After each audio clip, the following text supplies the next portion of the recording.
Hello, వినబడుతుందామా?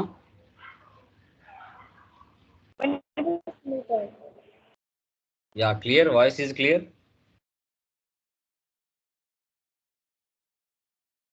Hello. Yes sir. Okay. PDF like PPT కనబడుతుందా? Confirm చేయండి.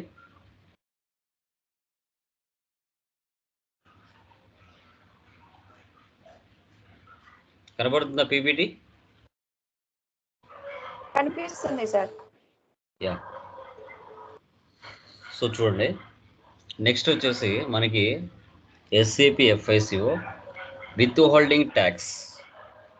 Other కంట్రీస్లో దీన్ని విత్ హోల్డింగ్ ట్యాక్స్ అంటారు. ఇండియాలో టీడీఎస్ అంటారు. ట్యాక్స్ డిడక్టెడ్ సోర్స్ అంటాం. Okay, what is the withholding tax? యాక్చువల్గా ఇండియాలో 2 టైప్స్ ఆఫ్ ట్యాక్సెస్ ఉంటాయండి. ఒకటి డైరెక్ట్ ట్యాక్స్ ఉంటుంది, మరొకటి ఇండైరెక్ట్ ట్యాక్స్ ఉంటుంది. సో డైరెక్ట్ ట్యాక్స్ కింద ఇన్కమ్ ట్యాక్స్ డిపార్ట్మెంట్ వస్తుంది, టీడీఎస్, అండ్ ఇండైరెక్ట్ ట్యాక్స్ కింద జిఎస్టీ వస్తుంది. ఓకే, సో టీడీఎస్ అంటే ఇక్కడ స్మాల్ డెఫినేషన్ చూడండి. So the withholding tax was introduced in the income tax act 1961 with the objective of deducting the tax on an income at the source of income. It is one of the methods of collecting income tax which ensures a regular flow of income to the government. ఇప్పుడు ఈ income tax అనేది ఒక సగటు ఒక మనిషి తను సంపాదించే income మీద గవర్నమెంట్కు లీగల్గా గవర్నమెంట్కు టీడీఎస్ అనేది పే చేయాలి. ఇది గవర్నమెంట్కు రెగ్యులర్ ఫ్లో ఆఫ్ ఇన్కమ్గా మనము చెప్పడం జరుగుతుంది. అంటే ఒక పర్సన్ ఒక లిమిట్ ఉంటుంది, ఎంతవరకు పర్ యానం సంపాదించాలి, అందుకు గాను గవర్నమెంట్కు ఎంత ట్యాక్స్ పే చేయాలి అనేది ఇక్కడ మనకు సోర్స్. దీంట్లో టూ టైప్స్ ఆఫ్ ఫంక్షన్స్ ఉన్నాయి, classic withholding tax, extended withholding tax అనేసి. క్లాసిక్ విత్ హోల్డింగ్ ట్యాక్స్ అంటే ఏంటి, ఎక్స్టెండెడ్ విత్ హోల్డింగ్ ట్యాక్స్ అంటే ఏంటో మనం తెలుసుకుందాం. క్లాసిక్ విత్ హోల్డింగ్ ట్యాక్స్ అంటే it can enter only one line item in the vendor master record. It is only for creditors. Classic withholding tax అంటే ఏంటంటే మన వెండర్ పోస్టింగ్ చేస్తాం కదా, వెండర్ పోస్టింగ్. సో వెండర్ మాస్టర్స్ని కూడా మనం creation చేస్తాం. Vendor posting చేసేది ఏదైతే ఉంటుందో వాళ్ళు క్లాసిక్ విత్ హోల్డింగ్ ట్యాక్స్కి ఎలిజిబుల్ అవుతారు. ఓకే, వెండర్ మాస్టర్ రికార్డ్ సంబంధించి ఏదైతే ఉంటుందో అది విత్ హోల్డింగ్ ట్యాక్స్లో క్లాసిక్ విత్ హోల్డింగ్ ట్యాక్స్కి ఇది సెటప్ అవుతుంది. అదే ఎక్స్టెండెడ్ విత్ హోల్డింగ్ ట్యాక్స్ అయితే వెండర్స్కి కస్టమర్స్కి ఇద్దరికి ట్యాక్స్ పడుతుంది. It can enter multiple line items. Extended withholding tax is designed for both vendor and customers. వెండర్స్కి కస్టమర్స్కి ఇద్దరికి కూడా ఎక్స్టెండెడ్ విత్ హోల్డింగ్ ట్యాక్స్ అనేది అప్లికబుల్ అవుతుంది. క్లాసిక్ విత్ హోల్డింగ్ ట్యాక్స్ అనేది old, extended withholding tax అనేది new అనమాట. అది మీరు గమనించాలి. దీనికి సంబంధించి కొన్ని ఎగ్జాంపుల్స్ కూడా ఇచ్చారనమాట. సో ఇక్కడ చూడండి, serial number, functionality, classic withholding tax, extended withholding tax. With holding tax on out going payment. So ఇప్పుడు మనము వెండర్స్ దగ్గర నుంచి పర్చేజ్ చేసిన తర్వాత వెండర్స్కి డబ్బులు పే చేయాలి. అది విత్ హోల్డింగ్ ట్యాక్స్ క్లాసిక్లో అప్లికబుల్ అవుతుంది, ఎక్స్టెండెడ్లో కూడా అప్లికబుల్ అవుతుంది. TDS on incoming payment. ఒకవేళ కస్టమర్స్కి మనము సేల్ చేసామనుకోండి, కస్టమర్స్ మనకు డబ్బులు పే చేయాలి. సో క్లాసిక్ ఓల్డ్ వర్షన్లో అయితే ఇది అప్లికబుల్ కాదు, ఎక్స్టెండెడ్ విత్ హోల్డింగ్ ట్యాక్స్లో అప్లికబుల్ అవుతుంది. TDS on incoming payment. TDS at the time of invoice. Classic withholding ట్యాక్స్లో అప్లికబుల్ అవ్వదు, ఎక్స్టెండెడ్ విత్ హోల్డింగ్ ట్యాక్స్లో అప్లికబుల్ అవుతుంది. ఓకే, టీడీఎస్ ఇన్వాయిస్ టైంలో కట్ అవుతుంది అనమాట. టీడీఎస్ అండ్ పార్షియల్ పేమెంట్ క్లాసిక్లో అప్లికబుల్ అవ్వదు, ఎక్స్టెండెడ్లో అప్లికబుల్ అవుతుంది. పార్షియల్ పేమెంట్స్ కూడా పే చేయొచ్చు. Number of withholding tax from each document, max 1, several. Okay, ఇలా ఒక 10 ఉంటాయి స్టెప్ బై స్టెప్. ఇక్కడ నేను 5 ఇచ్చాను, మీకు పీడిఎఫ్లో ఉంటాయి, అవి మీరు ఒకసారి చదువుకోవచ్చు. తర్వాత why withholding tax is introduced. ఎందుకు విత్ హోల్డింగ్ ట్యాక్స్ని ఇంట్రడ్యూస్ చేశారు? Ensure regular flow of revenue of the government, collect tax in advance, easy administration of tax collection. So ఒక పర్సన్ తను సంపాదించే ఇన్కమ్ డిఫరెంట్ వేస్ ఉంటాయి. అది salaries మీద కావచ్చు, రూమ్ రెంట్స్ మీద కావచ్చు, కమిషన్స్ మీద కావచ్చు, లాటరీస్ మీద కావచ్చు, హార్స్ రేసెస్ మీద కావచ్చు, టెక్నికల్ ఫీజెస్ మీద కావచ్చు, ప్రొఫెషనల్ ఫీజెస్ మీద కావచ్చు. ఇలా రకరకాలుగా వాడు ఒక మనిషి సంపాదన ఉంటుంది. వాళ్ళు ముందుగానే అడ్వాన్స్గా కలెక్ట్ చేసుకుంటారు నువ్వు సంపాదించే ఇన్కమ్ మీద. ఇప్పుడు నీ శాలరీ 50,000 అనుకోండి, 5,000 టీడీఎస్ కంపెనీ నీ పేరు మీద, నువ్వు పనిచేసే కంపెనీ నీ పేరు మీద 5,000 ఇన్కమ్ ట్యాక్స్ డిపార్ట్మెంట్కు పే చేస్తుంది. రిమైనింగ్ 45,000 నీ అకౌంట్లో వేస్తుంది నువ్వు పనిచేసే కంపెనీ. ఓకే, అది ఫైనల్గా ఇయర్ అయిపోయిన తర్వాత ఫామ్ 16 తీసుకొని ఆ ఫామ్ 16 ఆడిటర్కి సబ్మిట్ చేస్తే ఆ టీడీఎస్ మళ్ళీ మీకు రిటర్న్ వస్తుంది. అంతవరకు మీ అమౌంట్తో గవర్నమెంట్ ఆ అమౌంట్తో రన్ చేసుకుంటూ ఉంటుంది. అట్లా చాలామంది సాఫ్ట్వేర్ జాబ్ చేసేవాళ్ళు చాలామందికి టీడీఎస్ తెలియక వదిలేస్తారు. అది కంపెనీకి లాభం అవుతుంది. When withholding tax will be deducted? Withholding tax to be deducted at the time of payment, at the time of crediting payee's account. ఇప్పుడు నెల అయిన తర్వాత చాలా వరకు ప్రతి కంపెనీ 1వ తారీఖు నుంచి 5వ తారీఖు లోపల శాలరీస్ వేస్తారు. ఈఎంఐలు కూడా ఆ టైం వరకు కట్ చేసుకుంటారు. ఓకే, 1వ తారీఖునే కట్ చేయరుగా. At the time of payment ఏ టైం కట్ చేసుకుంటారు? At the time of crediting payee's account 1 నుంచి 5వ తారీఖు లోపల మీ అకౌంట్లో పడుతూనే 1 నుంచి 5వ తారీఖు లోపల ఏదో ఒక టైంలో డబ్బులు కట్ అవుతుంది, ఈఎంఐస్ అలా మీరు పెట్టుకున్నారంటే. సో అదనమాట. Who should deduct withholding tax? So ఇప్పుడు మనకి కొన్ని డిడక్టివ్ టైప్స్ ఉంటాయి అన్నమాట. Individual and Hindustan undivided families, body of individual, associate of person, cooperative society, local authority, partnership firm, company, foreign company, artificial judicial persons. ఇలా కొన్ని deductive types ఉంటాయి. ఏ base మీద cut చేసుకుంటున్నారు అనేది. మీరు ఇండియన్సా, అదర్ కంట్రీ పర్సన్సా, మీరు గవర్నమెంట్ పర్సన్సా, నార్మల్ ప్రైవేట్ పర్సన్సా, ఓకే, ఇలా అన్ని ఫర్మ్సా, మీది ఏదైనా కంపెనీనా లేదంటే నాన్ గవర్నమెంటా, ఇవన్నీ ఉంటాయి. ఏ బేస్ మీద కట్ చేసుకుంటారు అనేది ఇక్కడ సెటప్ ఉంటుంది. లిమిట్, డిడక్షన్ సోర్స్ 0 నుంచి 2,50,000 మధ్యలో ఉంటే ఎలాంటి టీడీఎస్ కట్ అవ్వదు. 2,50,000 నుంచి 5 లక్షల మధ్యలో ఉంటే 5% కట్ అవుతుంది పర్ యానం. 5 లక్షల నుంచి 7,50,000 మధ్యలో ఉంటే 10%, 7,50,000 నుంచి 10 లక్షల మధ్యలో ఉంటే 20%. అంటే ఇప్పుడు ఫర్ ఎగ్జాంపుల్ నీ శాలరీ నెలకు 50,000 అనుకో, సంవత్సరానికి ఎంత అవుతుంది 50,000తో? ఈ యొక్క ఈ యొక్క 5%, 10, 20లో వేటి మధ్య వస్తుంది? నెలకు 50,000 అయితే ఏ పర్సెంటేజ్లోకి వస్తుంది చెప్పండి? 10%లో కానీ. ఎలా? 12,500 60కి వస్తుంది. అంటే 6 లక్షలు. 6 లక్షలు అంటే ఏ స్లాబ్ లేక వస్తుంది? 5 to 750 స్లాబ్. 10%కి వస్తుంది. ఒకవేళ నీ శాలరీ 30,000 అనుకో, సంవత్సరానికి 36 అంటే 5 lakhs 5%లోకి వస్తుంది. అంటే నీ బేస్ ఎంతలోకి వస్తుంది? 3,60,000. అంటే 2,50,000 నుంచి 5 లక్షల మధ్యలో ఉంది నీ ప్రయాణం, అంటే 5% వస్తుంది. నీ శాలరీ 70,000 అనుకో, 70,000 అంటే ఏ బేస్ కిందకి వస్తుంది? 20%. సో 7,50,000 నుంచి 10 లక్షల మధ్యలోకి వస్తుంది కాబట్టి 20%. ఆ బేస్లోకి వస్తుంది కాబట్టి 20% కట్ చేసుకుంటారు. ఓకే, సో అట్లా అనమాట. తర్వాత పాన్ నెంబర్ ఒకటి కంపల్సరీ ఉండాలా. 10 డిజిట్స్తో పాన్ నెంబర్ ఉంటుంది. ఓకే, పాన్ నెంబర్ ఉంటే నువ్వు ఎంత పర్సెంటేజ్ ఇస్తే అంతే కట్ అవుతుంది. పాన్ నెంబర్ లేకపోతే 20% కట్ చేసుకుంటారు.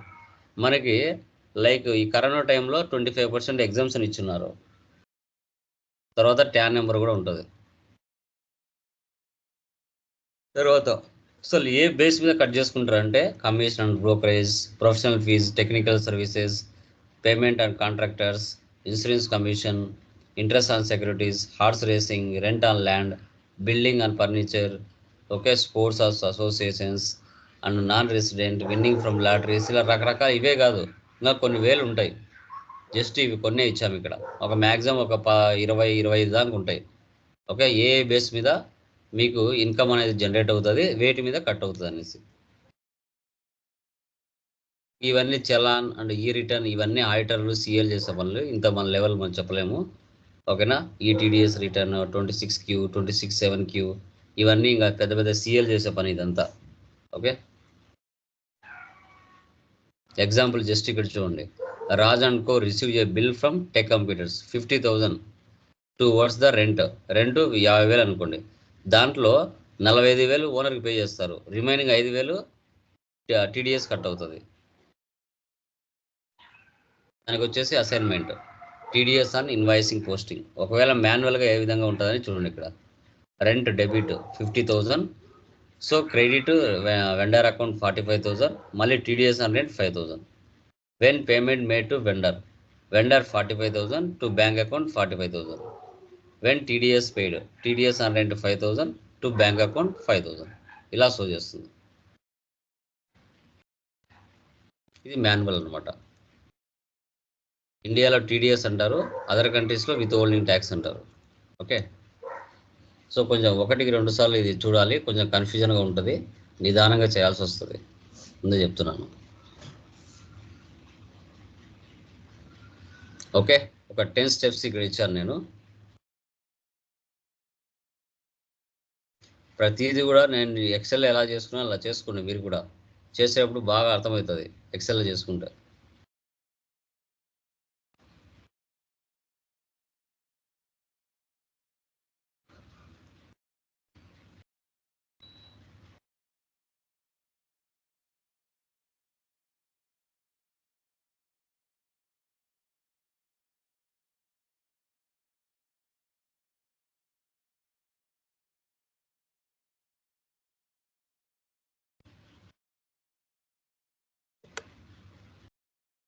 వీటికి కొన్ని సెక్షన్స్ ఉంటాయండి.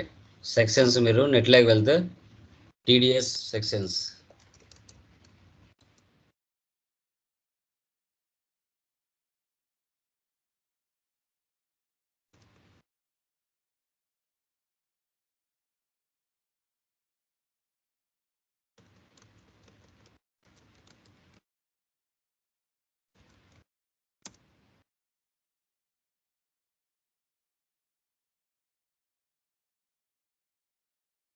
చూడండి. ఇవి టీడీఎస్ రేట్స్ అనమాట. వీటికి సెక్షన్స్ కూడా ఉంటాయి. 24(6), ఓకేనా. 192 అంటే ఏంటి, ఓకే. 194H అంటే ఏంటి, 194I అంటే ఏంటి, 192 అంటే ఏంటి, ఓకే. వీటి సెక్షన్స్ ఉంటాయి. ఆ సెక్షన్స్ కూడా తీసుకోవాల్సి వస్తుంది మనం. చూడండి. 192 పేమెంట్ మేడ్ యాజ్ శాలరీస్. తర్వాత 192A section, okay. Others, individuals, threshold limit. 193, 194 ఈ సెక్షన్స్ కూడా మనకు అవసరం అవుతాయి.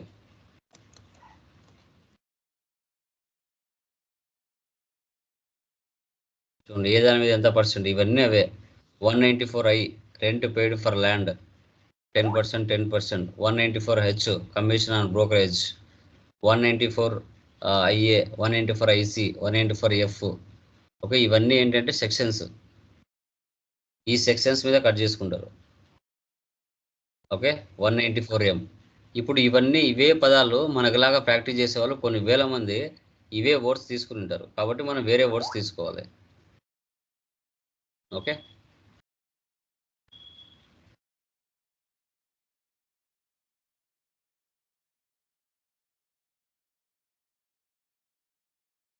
ఎస్ఐపి ఓపెన్ చేయండి.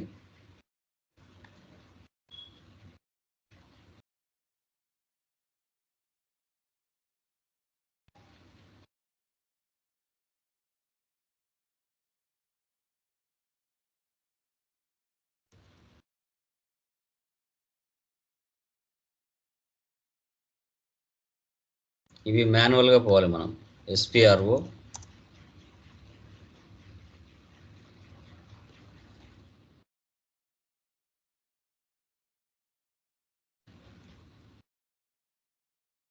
SAP రెఫరెన్స్ ఇమేజ్,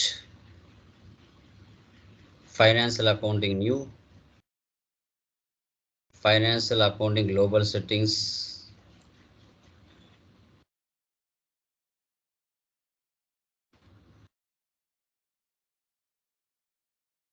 తర్వాత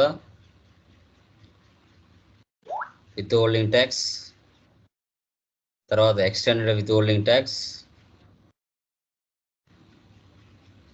తర్వాత basic settings, check withholding tax countries. Okay,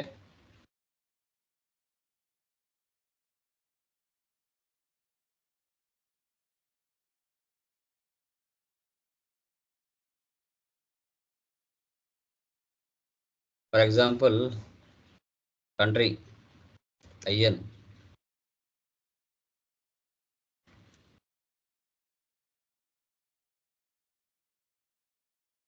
తర్వాత సిటీ వచ్చేసి హైదరాబాద్. HYD అని చాలామంది తీసుకుంటారు, HYY అని పెడతా. మన కంపెనీ వచ్చేసి హైదరాబాద్ అనుకోండి.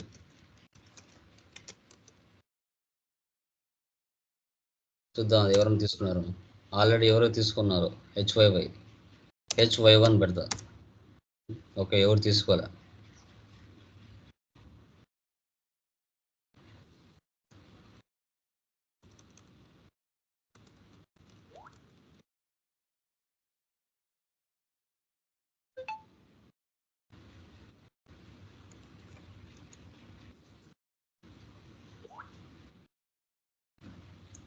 ఓకే, సిటీ వచ్చేసి హైదరాబాద్. ఓకే, బ్యాక్ వచ్చేయండి.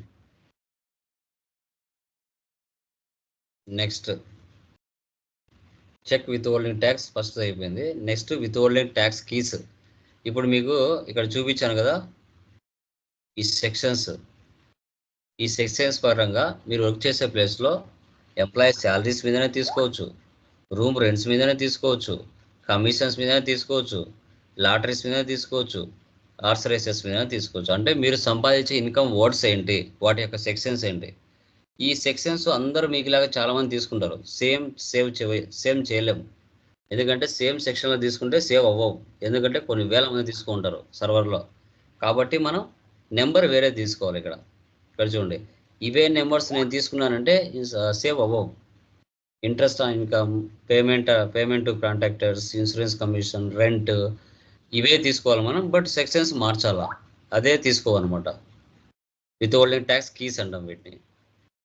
ఇక్కడే కిందనే ఉంటుంది define with holding tax keys. ఇక్కడ ఉండే వాటినే మనం అన్నీ తీసుకోకుండా 2 తీసుకున్నాం. అన్నీ తీసుకున్నాం అంటే మీరు వర్క్ చేసే ప్లేస్లో ఎన్ని ఉంటాయని తీసుకోవాలి. జస్ట్ ఇక్కడ ఒకటి తీసుకుంటాను. ఇక్కడ చూడండి, రెంట్ ఫర్ బిల్డింగ్. ఇప్పుడు హైదరాబాద్లో పెద్ద పెద్ద అపార్ట్మెంట్లలో ఉంటారు 30,000 40,000 ఇచ్చి. ఓకే, 2 BHK 2 BH3 అని తీసుకుంటారు కదా. అట్లా ఆ రూమ్ రెంట్లలో ఎవరైతే ఉంటారో 50,000 రూమ్ రెంట్ అనుకోండి, నెలకు 45,000 ఓనర్కి ఇస్తారు, 5,000 గవర్నమెంట్కి పే చేస్తారు ఇన్కమ్ ట్యాక్స్. ఇలా చూడండి, rent for building, interest on securities, brokerage or commissions. Okay, so తర్వాత ఇక్కడ చాలా ఉంటాయి. ఇంకా మీరు వర్క్ చేసే ప్లేస్లో ఎన్ని ఇన్కమ్స్ ఉంటే అన్ని తీసుకోవాలా. జస్ట్ ఇక్కడ నేను 2 తీసుకుంటాను, interest on securities, rent on building. Copy as. Real టైంలో 10 అయినా ఉండొచ్చు, చెప్పలేము. ఇప్పుడు ఏ కీస్ నేను తీసుకోకూడదు, నేను వేరేది తీసుకోవాలి. ఇప్పుడు యాక్చువల్గా రెంట్ ఫర్ బిల్డింగ్ అంటే 194I వస్తుంది మనకి TDS ప్రకారంగా తీసుకుంటే. కిందికి రండి, సెక్షన్ చూడండి. ఇక్కడ చూడండి, rent paid for land, building or furniture అంటే 194I. ఇప్పుడు 194I తీసుకున్నానంటే అది ఎవరో చాలామంది తీసుకో ఉంటారు. ఓకే, కాబట్టి ఇక్కడ నేను 194I కాకుండా BCDA అలా తీసుకున్నాను అనుకోండి, ఎవరో ఒకరు తీసుకొని పోయింటారు, అది ఆల్రెడీ ఎగ్జిస్ట్ వస్తుంది. ఇప్పుడు నేను జెడ్ తీసుకుంటా, చూద్దాం. ABM 1. తర్వాత ఇంట్రెస్ట్ ఆన్ సెక్యూరిటీస్కి వచ్చేసి ఉంటుంది. ఇంట్రెస్ట్ ఆన్ సెక్యూరిటీస్ మీరు పైన చూసుకుంటే ఉంటాయి సెక్షన్.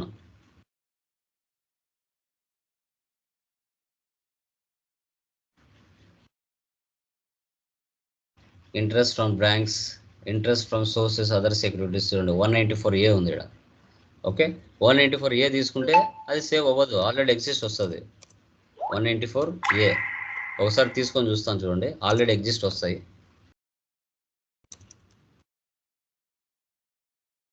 ఎంటర్ ఇస్తున్నా చూడండి, in already exist with the same key. అంటే మనకులాగా ప్రాక్టీస్ చేసే వాళ్ళు కొన్ని వేల మంది ఉంటారు కాబట్టి వాళ్ళు ఆల్రెడీ తీసుకొని ఉంటారు. ఇక్కడ నేనేం తీసుకోవాలి, 194 తీసుకుంటా, చూద్దాం. ఎంటర్. ఓకే, అది ఎవరో తీసుకున్నారు. 194 తీసుకుంటా, అది కూడా ఎవరో తీసుకున్నారు. 194 ఎవరో కూడా తీసుకొని ఉంటారు కాబట్టి 194 కూడా తీసేసి 1977 తీసుకుంటా. ఓకే, ఎవరు తీసుకోలే. 1978 తీసుకుంటా. ఓకే, ఇది కూడా ఎవరు తీసుకోలేదు కాబట్టి ఇవి రెండు తీసుకోవచ్చు నేను. 1977, 1978.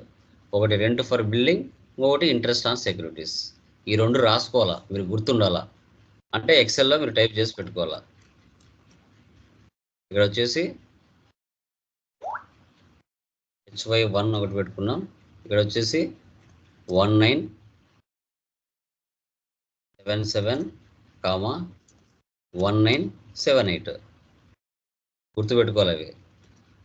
అందుకే ప్రతిదీ రాసుకోవాలి మీరు. మనం ఫస్ట్ టైం చేస్తున్నాం, గుర్తుండవు సామాన్యంగా, ముందే చెప్తున్నాను.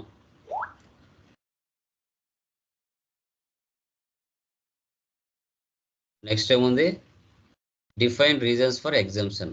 ఇది నో నీడ్, ఎగ్జామ్స్ అనేది అవసరం లేదు, జస్ట్ చూసుకోవడం వరకే. Define reasons for exemption.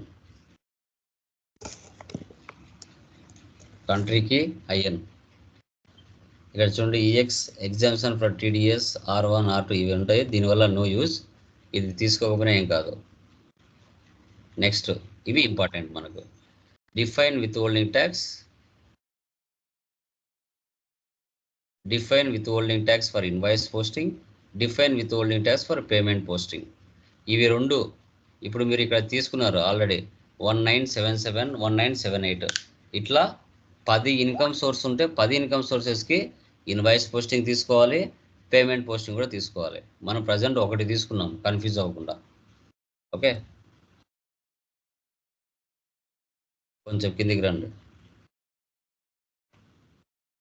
Basic settings నుంచి విత్ హోల్డింగ్ ట్యాక్స్ టైప్లోకి రావాలి.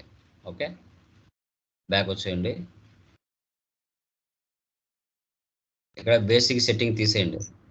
కింద క్యాలిక్యులేషన్ ఉంటుంది, క్యాలిక్యులేషన్లో విత్ హోల్డింగ్ ట్యాక్స్ టైప్ ఉంటుంది, దానిలోకి వెళ్ళాలి. ఇక్కడ ఉంటాయి define with holding tax type for invoice posting, define with holding tax type for payment posting. ఇక్కడ మనం చేసుకోవాలా. కంట్రీకి అంటే IN తీసుకోండి. ఓకే, చూడండి ఇక్కడ చాలా ఆల్రెడీ ఉన్నాయి తీసుకొని. Okay, new entries.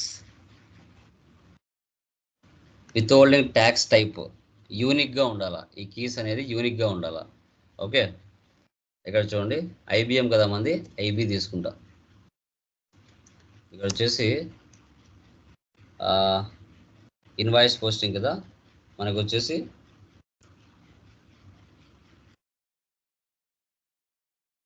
Rent for building, rent for building and IBM 1. Okay, 10% తీసుకున్నాం. ఇక రియల్ టైంలో ఎంతైతే ఉంటుందో అంతే తీసుకుంటుంది, జస్ట్ ఇక్కడ మనం 10% ఇస్తున్నాం.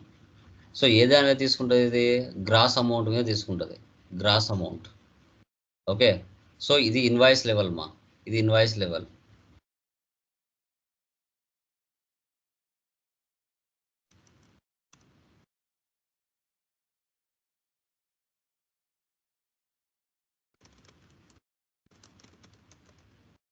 ఇది ఇన్వాయిస్ లెవెల్.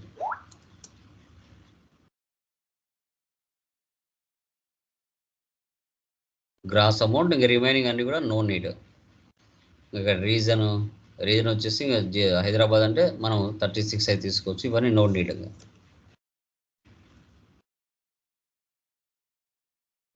ఇవేం అవసరం లేదు, just with holding tax type.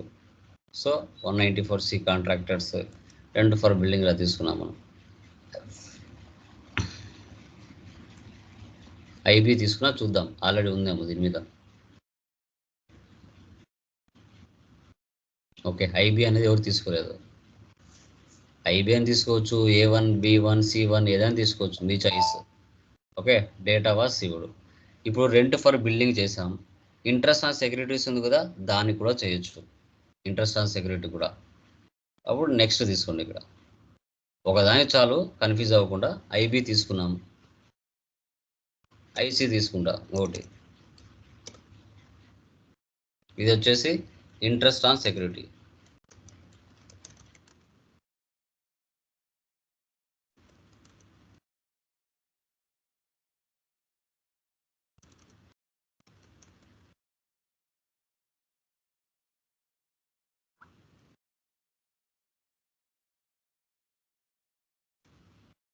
Okay, ఇది గ్రాస్ అమౌంట్.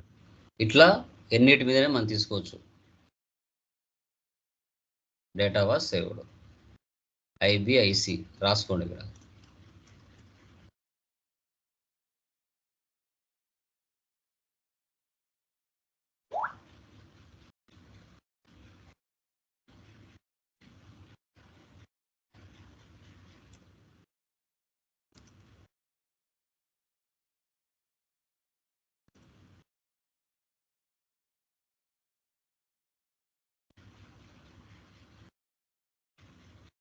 గుర్తుపెట్టుకోండి, ఐబిఐసి. ఓకే, ఎక్సెల్ వేరే తీసుకున్నాను, నాది అప్డేట్ అయింది కొంచెం.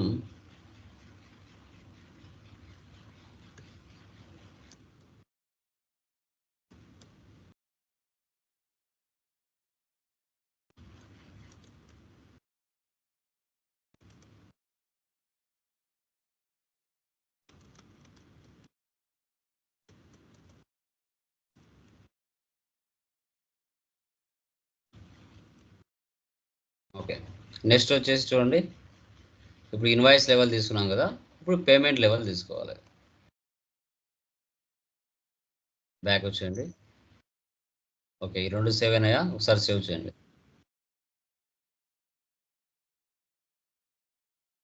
Next, define with holding tax for payment posting. అక్కడ 10% డిస్కౌంట్ పెట్టచ్చు, లేదంటే అవసరం లేదు. విత్ హోల్డింగ్ ట్యాక్స్ టైప్ ఇక్కడ ఐబిఐసి పెట్టావు, ఇక్కడ వచ్చేసి ఐబిఐసి పెట్టాం. ఐబిఎం, ఐఎం పెడదాం.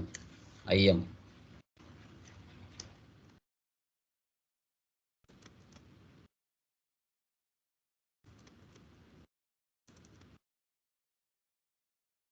ఇది పేమెంట్ లెవెల్.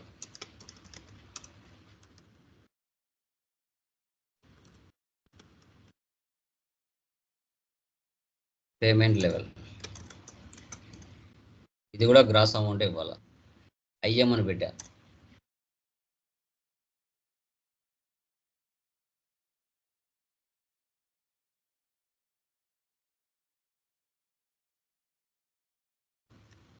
ఇది వచ్చేసి రెంట్ ఫర్ బిల్డింగ్కి. ఇంట్రెస్ట్ ఆన్ సెక్యూరిటీస్ కూడా మళ్ళీ కొత్తది పెట్టచ్చు. ఐఎన్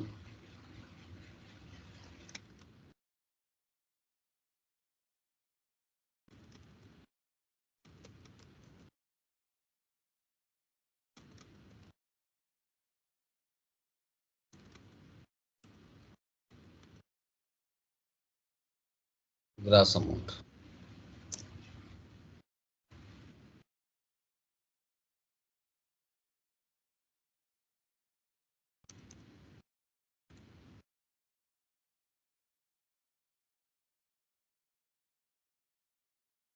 చూడండి ఇక్కడేమో, సో కావాలంటే ఇక్కడ రాసుకొని రాద్దాం. ఐబి ఈసి వచ్చేసి ఎం ఐఎన్ అలా పక్కన ఎందుకు. తర్వాత నెక్స్ట్ వచ్చేసి check recipient types. Company other than company, company other than company చేసుకోవాలి.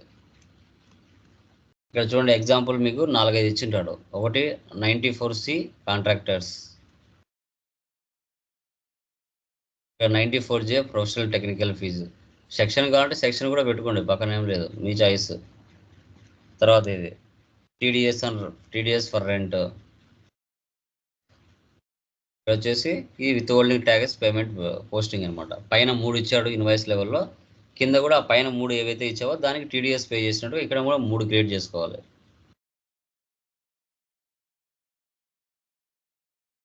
ప్రొఫెషనల్ సర్వీసెస్, కాంట్రాక్టర్స్ అవి దీంట్లో ఇచ్చింది, rental services. Next check recipient types. Okay,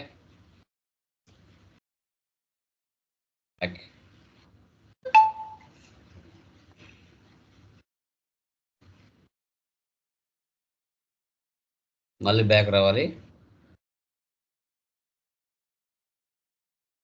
ఇక్కడ చెక్ రిసిపియంట్ టైప్స్.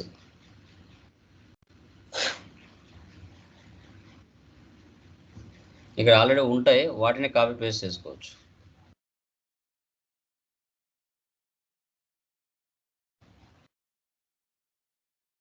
ఇప్పుడు మనం క్రియేషన్ చేసాం కదా, అవే ఇక్కడ ఇవ్వాలి. ఏం చేసాం మనం ఇక్కడ? ఐబి,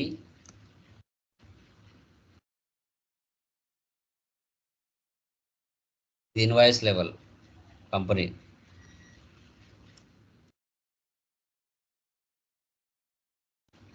తర్వాత అదర్ దాన్ కంపెనీ, ఐబి, ఇది ఇన్వాయిస్ లెవెల్. తర్వాత పేమెంట్ లెవెల్. పేమెంట్ లెవెల్ ఏమి ఇచ్చినాం? ఐఎం, కంపెనీ లెవెల్, మళ్ళీ ఐఎం. ఇది అంటే రెంట్కు మాత్రం ఇచ్చాను, ఇంట్రెస్ట్ ఆన్ సెక్యూరిటీస్కి ఇవ్వలేదు. ఇంట్రెస్ట్ ఆన్ సెక్యూరిటీస్కి ఇవ్వాలంటే మళ్ళీ 4 ఎక్స్ట్రా తీసుకోవాలి. ఎంటర్ ఇవ్వండి, సేవ్ చేయండి. ఇప్పుడు ఐబి ఐఎం 2 తీసుకున్నాను కదా, ఒకటి ఇన్వాయిస్ లెవెల్ తీసుకున్నా, ఒకటి పేమెంట్ లెవెల్ తీసుకున్నా. ఇప్పుడు ఇంట్రెస్ట్ ఆన్ సెక్యూరిటీస్ కూడా తీసుకోవాలంటే మళ్ళీ 4 తీసుకోవాలి. అప్పుడు ఏమేమి తీసుకోవాలి మనం? దానికి ఇక్కడ ఐసిఐఎన్ అని తీసుకోవాలి, ఐసిఐఎన్. ఓకే, అర్థమైందా? ఇప్పుడు నేను ఓన్లీ రెంట్ ఆన్ బిల్డింగ్ మాత్రమే తీసుకున్నా, ఐబిఐఎంకి మాత్రమే. ఐసిఐఎన్కి తీసుకోలేదు, చెక్ రిసిపియంట్. తీసుకోవాలంటే తీసుకోవచ్చు, అవి కూడా 4 ఎక్స్ట్రా, ప్రాబ్లం ఏం లేదు. Okay, done. నెక్స్ట్ ఏంటంటే define with holding tax codes. Okay,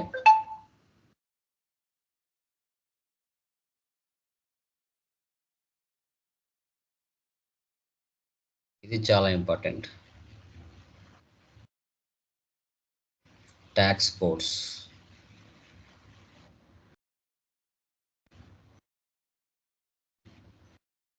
define with holding tax codes.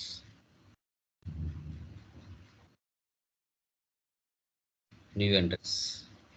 Okay, with holding tax type ఇప్పుడు మనం క్రియేట్ చేస్తాం కదా, ఏంటది? ఐబి ఇక్కడ ఇవ్వాలి మీరు.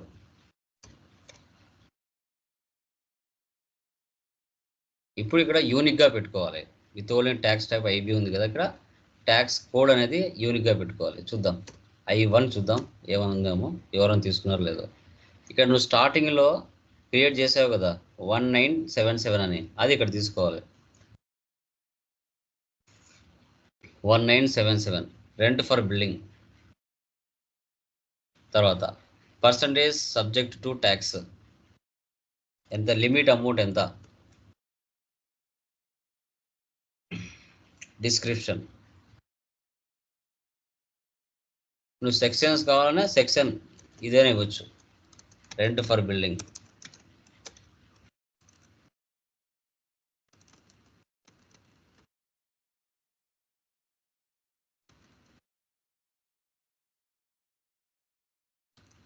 ఇది ఇన్వాయిస్ లెవెల్.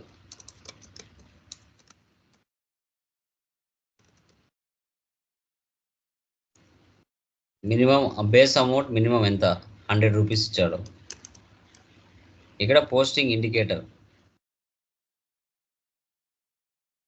స్టాండర్డ్ పోస్టింగ్ వచ్చేసి 1 తీసుకోవాలి. విత్ హోల్డింగ్ ట్యాక్స్ రేట్ ఎంత? క్యాలిక్యులేషన్ పర్సంటేజ్ చూడండి.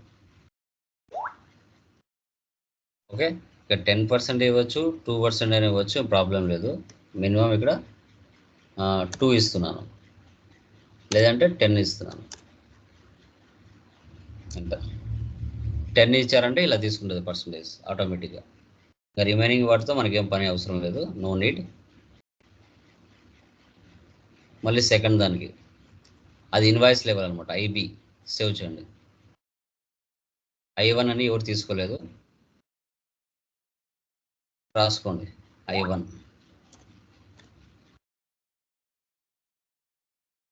ఇది ఇన్వాయిస్ లెవెల్. అదే ఇప్పుడు payment level. Next payment level వచ్చి ఏం తీసుకోవాలి ఇక్కడ మనం? ఐఎం తీసుకోవాలి. Payment method IM. నేను ఓన్లీ రెంట్ ఫర్ బిల్డింగ్కే చేస్తున్నాను, ఇంట్రెస్ట్ ఆన్ సెక్యూరిటీ చేయలేదు, కన్ఫ్యూజ్ అవుతారని. ఓకే, ఒకటే తీసుకున్నాను, I2.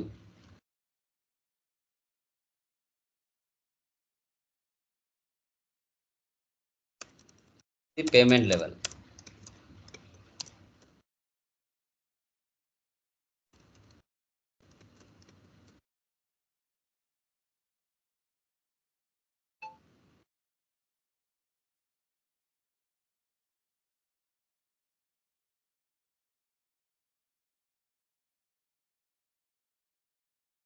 I1 I2 చాలా కేర్ఫుల్గా చేయాలా. ఫస్ట్ టైం కన్ఫ్యూజ్ అవుతారు 100%, దాంట్లో డౌట్ లేదు. Assign withholding tax types to company codes. I1 I2 తీసుకున్నా.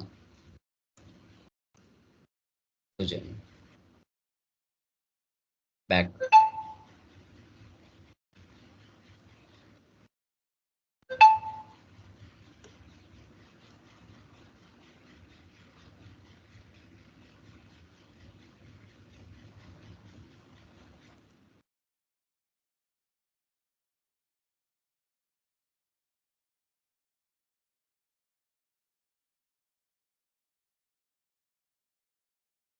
నెక్స్ట్ చూడండి,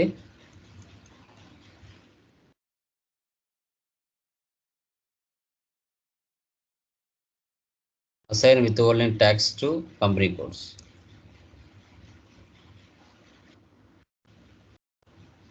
company codes, assign withholding tax type to company codes.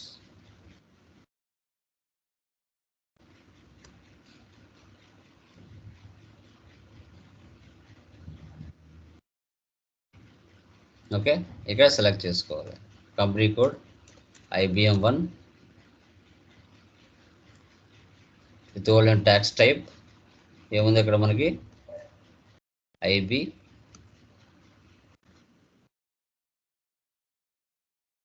ఇక్కడ వచ్చేసి CO company, recipient type CO withholding tax agent. ఇక్కడ వచ్చేసి financial year.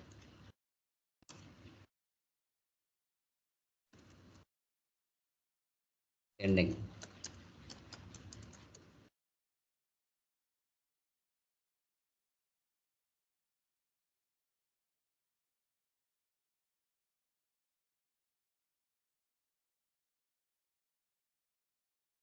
Okay, ఇంకా remaining ఏం అవసరం లేదు.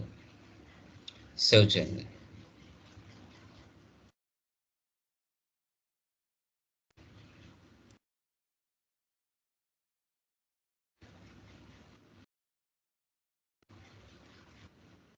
పేమెంట్ లెవెల్ తీసుకోవాలి, ఇన్వాయిస్ లెవెల్ తీసుకోవాలి.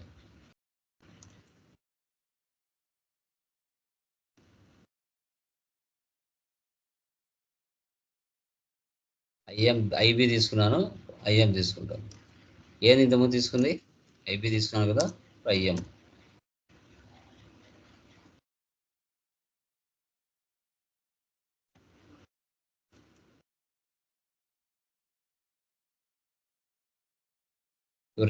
రెంట్కు తీసుకున్నాను. అదే ఇంట్రెస్ట్ ఆన్ సెక్యూరిటీస్ కూడా తీసుకోవాలి మీరు, ఒకవేళ 3-4 ఇన్కమ్లు ఉంటే. Okay, next activate extended withholding tax.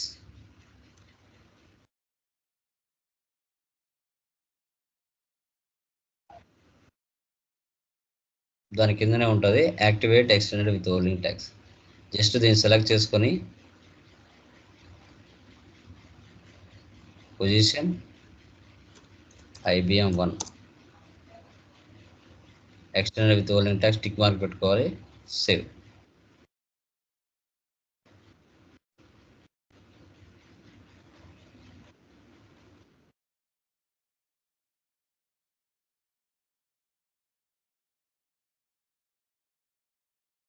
Okay, so 9 steps అండి. ఈ 9 స్టెప్స్ చేయండి. రిమైనింగ్ ఈ స్టెప్స్ ఏవైతే ఉన్నాయో టుమారో డిస్కషన్ చేద్దాం. ఓకే, సో వీడియోని మళ్ళీ చెప్తున్నాను, వీడియోని 1-2 సార్లు చూడాలి. చాలా కన్ఫ్యూజన్గా ఉంటుంది, చాలా కన్ఫ్యూజన్గా ఉంటుంది. చాలా నెమ్మదిగా నిదానంగా ఈచ్ అండ్ ఎవ్రీథింగ్ నిదానంగా చేయండి, తప్పు ఏం లేదు. కన్ఫ్యూజ్ అవ్వాల్సిన అవసరం అయితే ఏమీ లేదు. ఓకే, గుర్తుపెట్టుకోండి. ఓకే, ఇంకేమైనా డౌట్స్ ఉంటే టుమారో డిస్కషన్ చేద్దాం.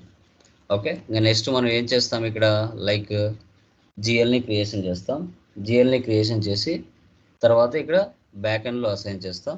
తర్వాత యూజర్ నేమ్ మన యొక్క పాన్ నెంబర్ ఇస్తాం, మన యొక్క పాన్ నెంబర్ అనేది ఇస్తాం.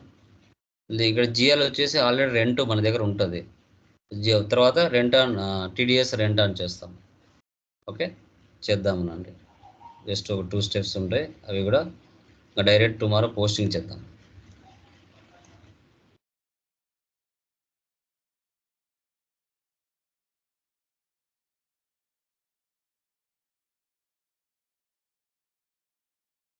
ఇంకా చూడండి,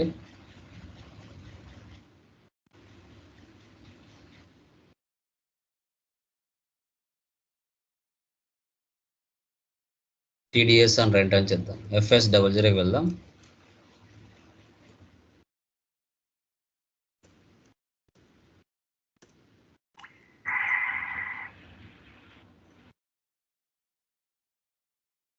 కరెంట్ లైబిలిటీలో వస్తుంది.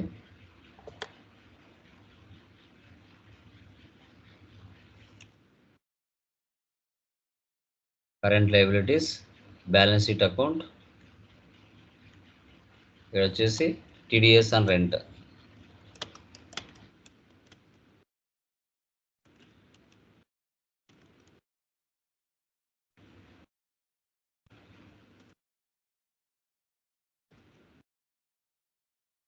కంట్రోల్ డేటా INR,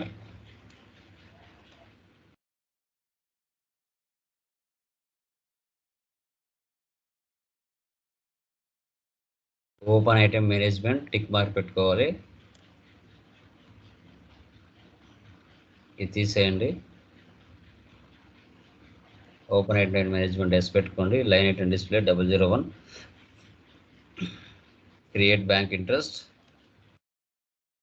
ఇలా రెంటానికే కాదు, ఎన్ని ఉంటే అన్ని చేసుకోవాల్సి వస్తుంది మనం. ఇక్కడ G001, interest on securities, okay, commissions, lotteries ఎన్ని వచ్చినా చేసుకోవాల్సి వస్తుంది. Same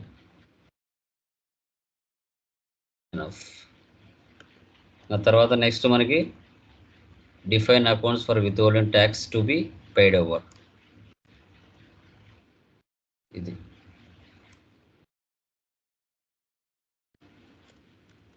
PRO, SAP reference image, financial accounting new, financial accounting global settings new, withholding tax, extended withholding tax,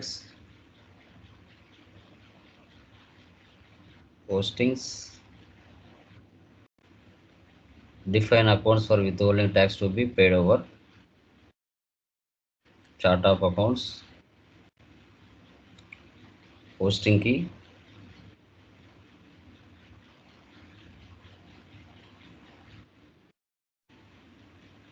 TDS on rent,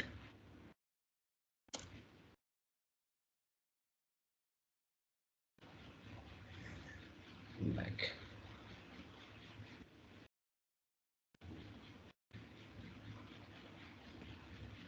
రెండు తీసుకోవాలి.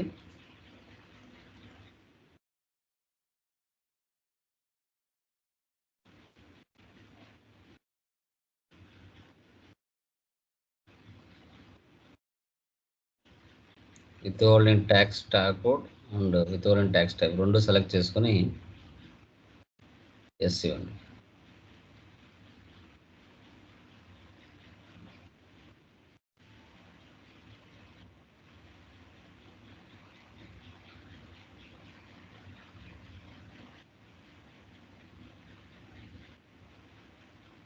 ఇక్కడ withholding tax వచ్చేసి చూడండి,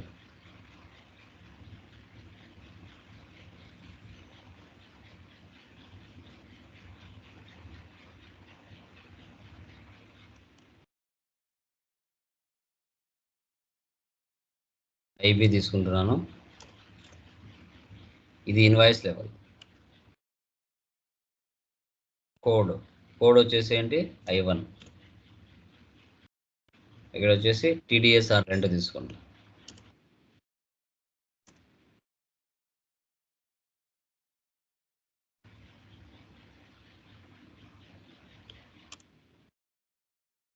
కింద వచ్చేసి IM తీసుకున్నాను. I2 ఇక్కడ 2 తీసుకోవాలి.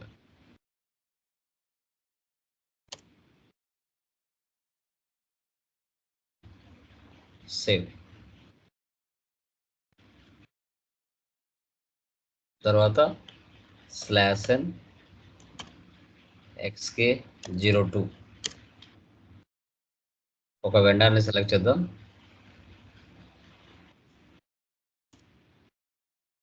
Tata private limited. Enter enter enter enter enter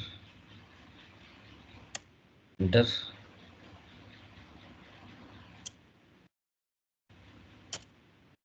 enter. ఇక్కడ ఇవ్వాలి. సేమ్ అక్కడ ఏవైతే ఇచ్చామో అవే ఇక్కడ ఇవ్వాలి. IB I1 ఇన్వాయిస్ లెవెల్ ఇవ్వాలి, పేమెంట్ లెవెల్ ఇవ్వాలి.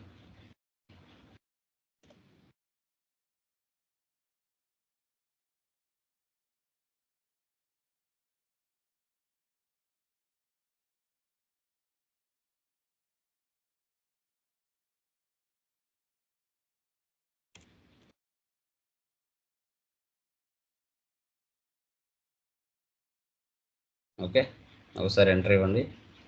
ఇక్కడ ఇండియా IN ఎంటర్. ఇక్కడ ఇన్వాయిస్ లెవెల్, పేమెంట్ మెథడ్. తర్వాత ఇక్కడ సిన్ లేక్ వెళ్ళి మన యొక్క పాన్ నెంబర్ ఉంటుంది. మీకు మొబైల్లో మీ పాన్ నెంబర్ ఉంటుంది కదా, మీదే పాన్ నెంబర్ ఇవ్వచ్చు. ఇక్కడ ఇప్పుడు నా పాన్ నెంబర్ ఇస్తాను.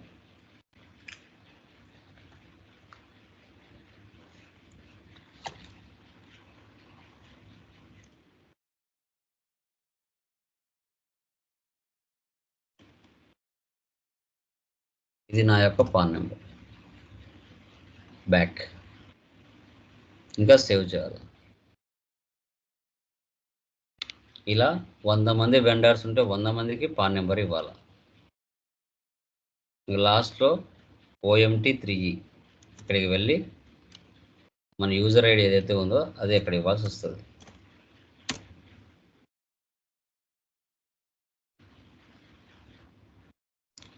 పొజిషన్,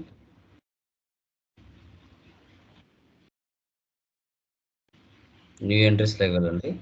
మీ యూజర్ ఐడి ఉంటుంది కదా, ఆల్రెడీ ఉంటాయి. బ్యాక్. ఇక్కడ యూజ్ స్క్రీన్ రెఫరెన్స్లోకి వెళ్ళి ఇక్కడ ఇవ్వండి మీ యూజర్. నాది వచ్చేసి FI యూజర్. ఇది నాది. మీరు ఫస్ట్ టైం చేసేటప్పుడు న్యూ ఎంట్రీస్లోకి వెళ్ళి ఇవ్వాలి. ఆల్రెడీ నాది చాలాసార్లు చేశాను కాబట్టి FI యూజర్ 42. ఇక్కడ స్టార్ ఇవ్వండి. స్టార్ ఇచ్చి సేవ్ చేసేయండి అంతే. ఇక్కడ యూజర్ స్క్రీన్ రెఫరెన్స్లోకి వెళ్ళి, ఓకేనా, మీరు ఫస్ట్ టైం ఇచ్చినప్పుడు ఇక్కడ న్యూ ఎంట్రీస్లోకి వెళ్ళి ఇవ్వాలి. ఎనఫ్. ఇంకా రిమైనింగ్ ఏదైతే ఉంటుందో posting vendor invoice FB60 F-53 tomorrow చేద్దాం. ఇంతవరకు అండి. ఇది నార్మల్ కాన్ఫిగరేషన్, TDS యొక్క నార్మల్ కాన్ఫిగరేషన్. వీడియోని 1-2 సార్లు చూడాలి. చాలా కన్ఫ్యూజన్గా ఉంటుంది, ముందే చెప్తున్నా. చాలా నెమ్మదిగా అండర్స్టాండ్ చేసుకుంటూ చేయాల్సి వస్తుంది. చాలా కన్ఫ్యూజన్గా ఉంటుంది. ఓకేనా? Done guys, by.